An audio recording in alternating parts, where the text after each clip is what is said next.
Bienvenue à tous sur Looking For. Aujourd'hui, je vous emmène à New York pour vous présenter les 3 gratte-ciel les plus impressionnants qui devraient voir le jour d'ici 2030. Connue pour sa ligne d'horizon emblématique, la ville de New York se renouvelle sans cesse. Ces dernières années, de nombreux gratte-ciel de catégorie super tall ont été construits, comme le One Vanderbilt, le 30 Hudson Yards, ou les nouvelles tours allumettes pour milliardaires de Central Park.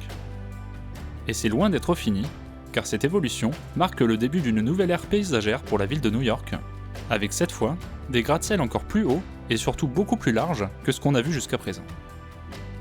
Actuellement, on dénombre près de 30 projets prévus pour 2030, et je vous ai sélectionné pour cette vidéo les 3 les plus imposants de cette liste. Allez, c'est parti.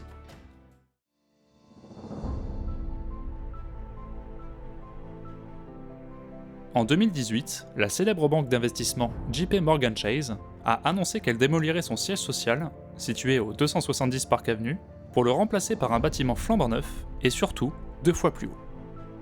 Pour mener à bien ce projet, c'est le cabinet d'architecture britannique Foster & Partners qui a été choisi, avec l'objectif de concevoir un bâtiment de 70 étages et d'une hauteur de 423 mètres.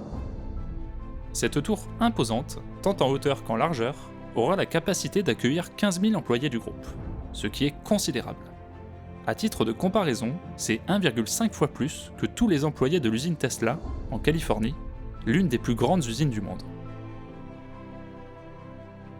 Afin d'obtenir l'approbation du conseil municipal de New York pour construire son nouveau siège social, JP Morgan a dû contribuer à améliorer la qualité de vie du quartier, notamment en aménageant une nouvelle place publique devant sa nouvelle tour, pour la coquette somme de 40 millions de dollars.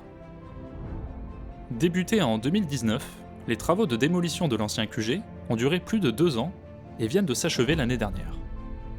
Pour l'anecdote, l'ancien bâtiment est d'ailleurs devenu le plus haut gratte-ciel jamais démoli, dépassant l'ancien détenteur du record, le Singer Building, démoli en 1968 après 60 ans d'épanouissement. Et c'est vraiment dommage car il était vraiment superbe. En tout cas, la société d'investissement et développeur de la tour vise à ce que son nouveau siège soit achevé pour 2024. Pour construire la plus grande structure possible, le géant financier a dépensé sans compter pour racheter les droits aériens des propriétaires de parcelles voisines, indispensables à New York si l'on veut construire en hauteur. Aussi, bien que le zonage du Midtown East autorise la construction d'une tour de 477 mètres à cet emplacement, la hauteur de la tour a quand même été fixée un peu plus bas, car le bâtiment aurait nécessité des fondations plus profondes, ce qui aurait pu interférer avec les tunnels du métro et les voies de triage de la gare Grande Centrale qui se trouve juste en dessous. À ce jour, son design définitif n'a pas encore été publié officiellement, et seulement quelques vues d'artistes ont été élaborées grâce à quelques détails divulgués par les architectes. En tout cas, toutes convergent vers la même silhouette, large à la base et de plus en plus effilée au fur et à mesure des niveaux supérieurs. Au regard de ces images, on peut penser sans nul doute que cette nouvelle tour sera beaucoup plus réussie que celle que nous allons voir maintenant.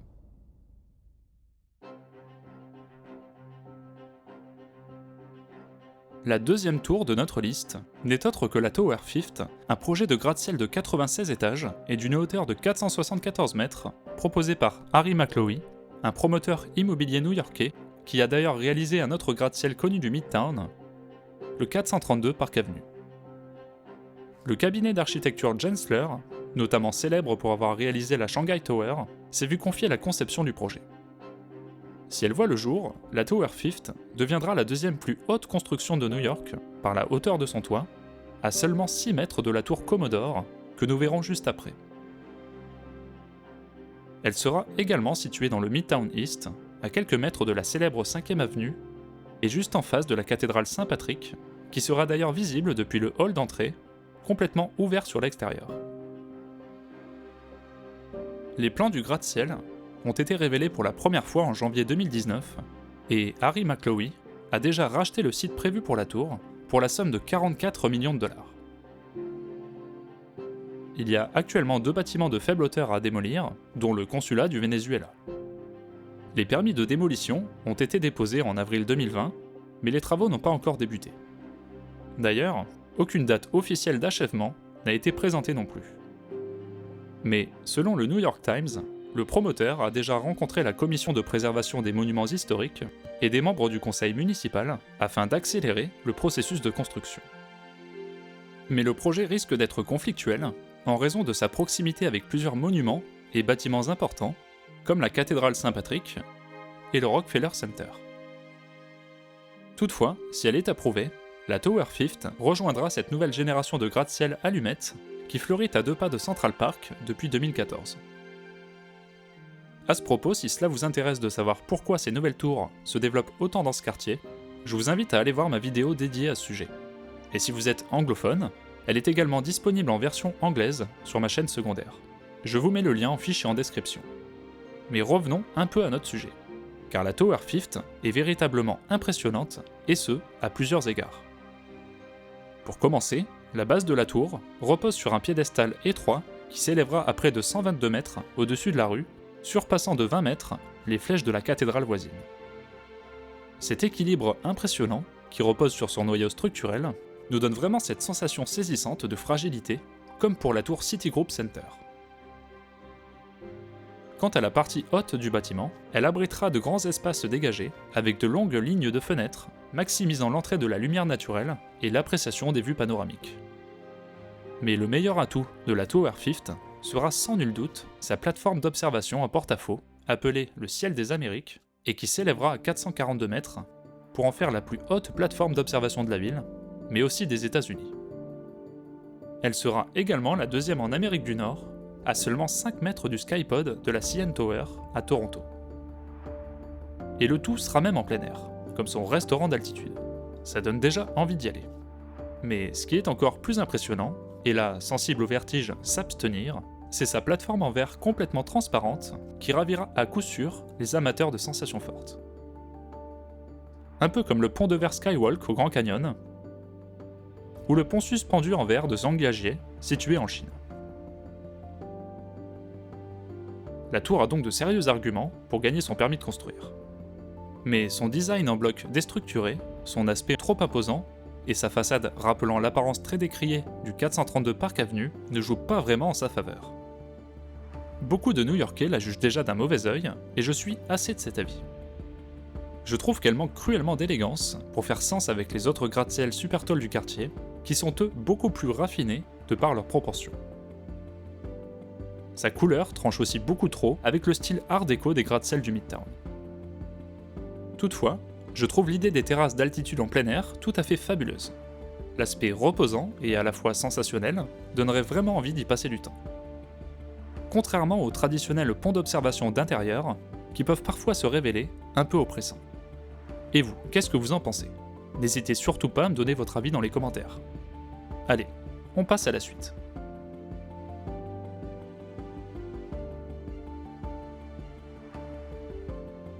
Le dernier gratte-ciel de notre liste est celui du projet Commodore, officiellement appelé 175 Park Avenue, adresse où il prendra place dans le quartier du Midtown East, entre le One Vanderbilt, la gare Grand Central Terminal et le célèbre Chrysler Building.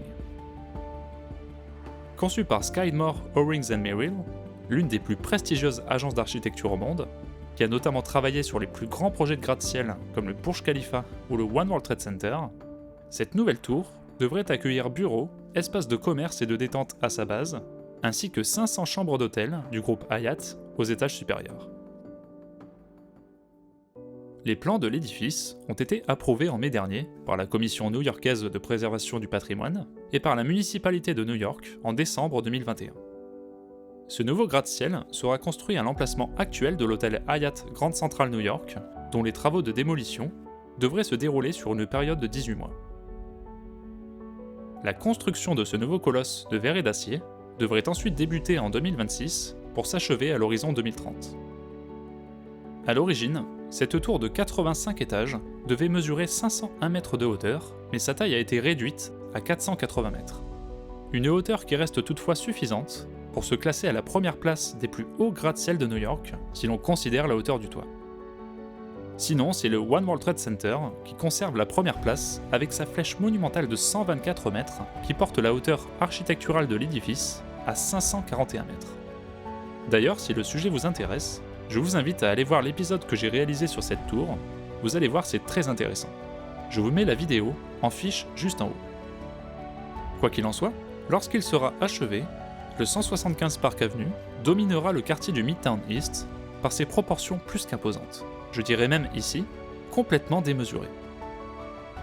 En effet, sa proximité immédiate avec le Chrysler Building, sûrement l'un des plus beaux gratte-ciel art déco de la ville, va, à mon goût, considérablement amoindrir la prestance de ce dernier et va venir polluer de manière irréversible l'appréciation de ce merveilleux monument dans la skyline new-yorkaise. Ce n'est pas qu'il est particulièrement inesthétique, bien au contraire, on retrouve même des éléments gothiques intéressants dans l'architecture du bâtiment. Malheureusement, je trouve que ses proportions et son emplacement sont mal choisis. Beaucoup trop imposant et beaucoup trop proche du Chrysler Building, un bâtiment historique que l'on se doit de préserver pour l'identité paysagère de la ville de New York. En effet, je suis le premier à apprécier les bâtiments de grande hauteur, mais je suis de ceux qui pensent qu'il faut préserver au maximum le patrimoine historique, tout en proposant des projets modernes, pensés pour s'harmoniser au mieux avec l'ancien. Je ne sais pas ce que vous en pensez, mais je serais curieux d'avoir votre avis sur la question.